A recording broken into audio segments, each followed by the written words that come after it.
والله إلهي عافماد إيموان لكن كوا بدن بالو فير لي عافماد كيga إيسان كويلا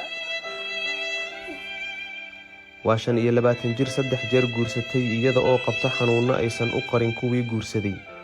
balse dayacay markii ay la guri galeen kadib ladan maxamuud axmed ilinta ayaa ka qubanaysa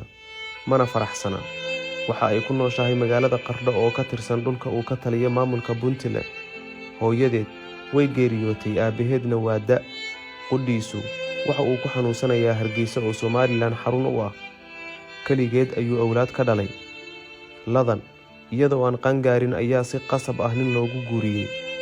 maadaama aysan gaarin lahaynna garaadkii guri dhaqidda iyo in wax laga dayo toona isfaham waagii halkaas ka dhashay ayaa bilow u noqday nolol mugdi ah oo xitaa gaarsiisay in jirkeeda dhaawacyo loo geysto waa sida ay ii sheegtay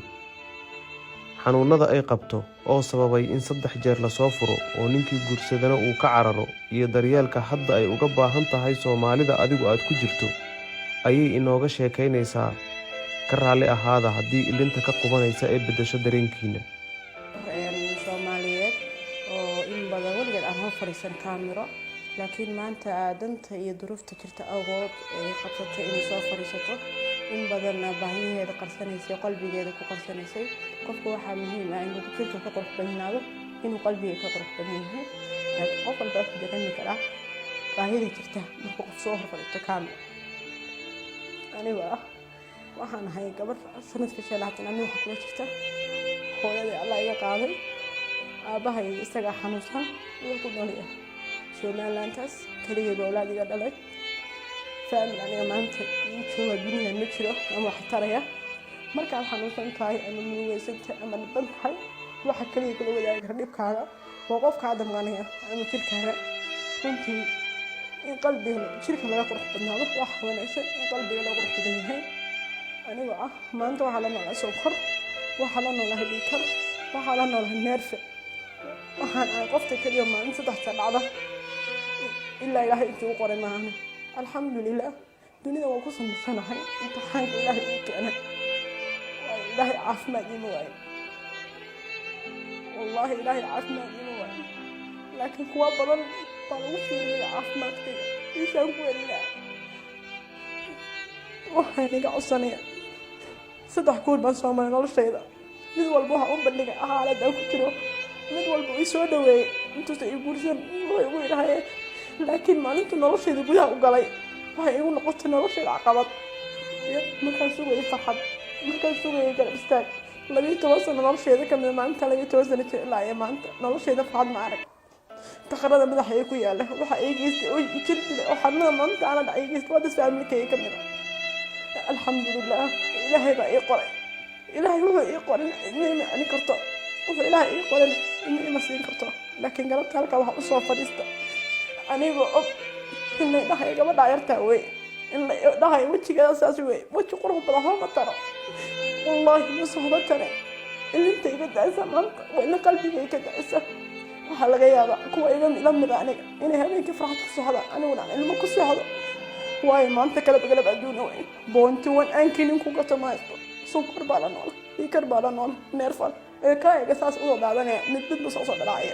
habad baa gacanta ay ka dhacday halka habad baa gacanta halkaas laga soo saaray jirkayga saas u noqday wada barbaraha madmadow bararkaas way jirkayga u noqday alxamdulillah oo ku qanacsana ilaahay wuxuu siiyay igu madacnani بين آدم يعني وحبي ما ترك لك أما أنت مش تقيس الكرخة وأنكوش تقيس ما يستو قفت ظروف يسمى بها حول ما يستو مليه قفنا قف خمسة مرة قف والله بين آدم أو الدنيا وكنا وهو ربع قف عاف مع القمر إلهي رب سبحانه وتعالى بين آدم كدوشو كسنة لكن درهم في قلبي ولا هالكل بدوي ما أنت واحد ولا شيء صون عليك إلهي بنا صون معنا جودة دقيق مسلم بانا إلهي باين إنما المؤمنون إخوة فأصلحوا بين أخويكم إلهي باير فإن تابوا وأقاموا الصلاة وآتوا الزكاة فإخوانكم في الدين ما هم ولا كم كل هذا الشيء أيوة كسوهم في الصلاة دي صدق الله لا بحول ولا كعب ما أنتم حنا ولا لي وكلمة أشهد أن لا إله إلا الله وأشهد أن محمد رسول الله وهاي قعصني إلهي درتي بوجه الله قبيل إني قعصني وصل معنا نمو إلهي درتي وهاي قعصني ما أنت إنا قرب ولا نمو في رسالة ما دام أنتم ممكن ولا نبشرون وغير كبرنا إن إلهي رب سبحانه والباوث بعثوا لي qof walba dunida uu ka tagay iyadoo buuxda oo sax u buuxda maanta awlaad ma haysto aan ku indho kusho xanuunkaasa qof walba iga reebay maanta gabadh yaro shay laadisay ka taca laakiin maanta qof walba isu hanqal taagaya quruxdeeda markuu arko laakiin qof dareemi kara qalbigayga ma jiro waxaa ku jira marka insha allah qof walba ilaahay oo qulubtiisa qof walba qalbigiisa ilaahay wuxuu ku jiraa u rumeeyo ani marka waxaan rabaa inaan walaaltinimada murugada ay la qaybsataan maadaama aanu qof dhiikar iyo sunkar la nool oo stress aan u baahnay haddana stresska aan noolahay waxaan iga rabaa garab waxaan iga rabaa walaalnimo waxaan iga rabaa islaamnimo inaad ilaahay darto wax iigu qabataan biwajhi ilaa waayo maanta waxa ay qabataan u baahan idinkuna birka maalin baahidaysan idinka u baahan qof walba maanta wuxuu baxsado unbaa meel u yaala waayo dunidayda ayaamo iska kooban oo ayaama macduudaad qofna uusan adduunkan uusan ku waarin haddii qof ku waarin nabi maxamed baa lagu innaka mayitun wa innahum mayitun dareen marka waxaa dareenta maanta gabar walaashaaya oo ilmeynaysa oo adduunka kugula nool oo magaca soomaalinimo iyo islaamnimo kugula wadata ya maanta waa garanaya dad badan baa waxay dhahayaan nabi maxamed facebook waxaa soo fadhiistay social media laakiin dhibaatada haysata ma dareemi karaan ani unbaa dareemi karaa waxaa dakhal wajigaya ku yaala waa jidinin 12 jir igu sii igu geystay maanta awood ima sheegan karo wayga awood badan marka bilasxaan ilaahay dartii waxaan dhakhtar ku tago iigeeya dhakhtar meel iigeeya intaas badad islaama oo mucaawinaada oo muxsiniinaad tiin dhaxdarka islaamkaas xoolo baxa ani intaas ayniga cusubnay bifadlan qofna qof qalbigiisa kama turjumi karo markaa dhaawacantaad oo markaas murugaysantahay dunida dhan baa markaad murugaysantahay waa kuwa kaliya laakiin marka aad qoslayso qof walba wuu kula qoslaya wuuna kula dhool cadaynaya laakiin ma jiro xaqiiqadii marka oyni qof kula oynaya maanta ma soomo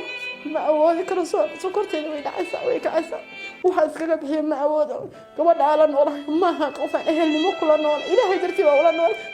galaas biya maanta ma awoodi karo marka walaalayaal bifadlan ilaahay dartii waxa kale inagama rabo maanta wallahi wax badan baa dad oran jira hala caawiyo anuu wariyaasha u geyn jiray tviyada anaa dhibkay qarsanaya laakiin waa qarsan waaya xaqiiqatan marka ilaahay dartii biwajhi illaah waxay igu qabta biwajhi illaah idinku aniga magac iga raadinay qabiil igu raadinay soomaalinimo ilaahay dartii maanta waxaan iga rabaa insha allah jazaaka allah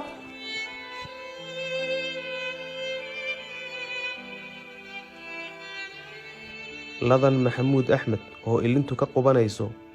waxa ay bulshada Soomaaliyeed kaga baahan tahay caawin degdeg ah si nolosheeda ay farxad u hesho maadaama ay noo sheegtay in sidii ay u qaangaartay aysan helin wax farxad ah